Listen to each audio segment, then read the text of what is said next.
ഇത് ആറാം തവണയാണ് ഉർവശിയെ തേടി സംസ്ഥാന പുരസ്കാരം എത്തുന്നത്. മികച്ച നടിക്കുള്ള പുരസ്കാരം ഏറ്റവും കൂടുതൽ നേടിയെന്ന റെക്കോർഡും ഇപ്പോൾ ഉർവശിയുടെ പേരിലായി.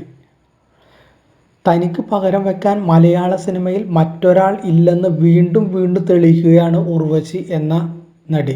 2023 സംസ്ഥാന ചലച്ചിത്ര പുരസ്കാരങ്ങൾ പ്രഖ്യാപിച്ചപ്പോൾ തൻ്റെ പേരിൽ റെക്കോർഡുകൾ എഴുതി ചേർക്കുകയാണ് ഉർവശി. ഇത് ആറാം തവണയാണ് ഉള്ളൊഴുക്കിലെ പ്രകടനത്തിലൂടെ ഉർവശിയെ തേടി മികച്ച നടിക്കുള്ള സംസ്ഥാന സർക്കാർ പുരസ്കാരം എത്തുന്നത്. ഇതോടെ ഏറ്റവും കൂടുതൽ തവണ മികച്ച നടിക്കുള്ള പുരസ്കാരം നേടുന്ന നടിയെന്ന റെക്കോർഡും ഉർവശിയുടെ പേരിലായി. കൂടാതെ അവാർഡ് നേട്ടത്തിൽ മമ്മൂട്ടിക്കും മോഹൻലാലിനും ഒപ്പം എത്തിയിരിക്കുകയാണ് ഉർവശിയും. മികച്ച നടനുള്ള പുരസ്കാരം മമ്മൂട്ടിക്കും മോഹൻലാലിനും 6 തവണയാണ് ഇതിനു മുമ്പ് ലഭിച്ചിട്ടുള്ളത്. നേരത്തെ 5 തവണയാണ് ഉർവശി മികച്ച നടിക്കുള്ള സംസ്ഥാന പുരസ്കാരം നേടിയത്.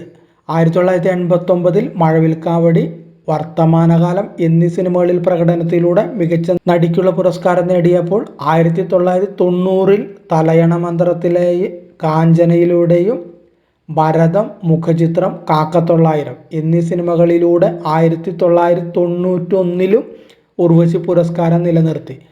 തുടർച്ചയായി 3 തവണ മികച്ച നടിക്ക് പുരസ്കാരം നിലനിർത്താനും ഉർവശിക്ക് കഴിഞ്ഞു. 1995 കഴകം എന്ന ചിത്രത്തിലെ പ്രകടനത്തിനും 2006 മധുചന്ദ്രലേഖയിലെ പ്രകടനത്തിനും മികച്ച നടിക്കുള്ള പുരസ്കാരം ഉർവശിയെ തേടിയെത്തി.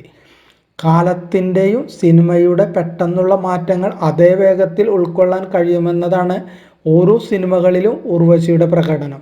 2006 അച്ചുവിൻ്റെ അമ്മയിലെ പ്രകടനത്തിന് മികച്ച നടിക്കുള്ള ദേശീയ പുരസ്കാരവും 1994, 1995 വർഷങ്ങളിൽ തമിഴ്നാട് സർക്കാരിൻ്റെ ചലച്ചിത്ര പുരസ്കാരങ്ങളും ഉർവശിയെ തേടിയെത്തിയിട്ടുണ്ട്.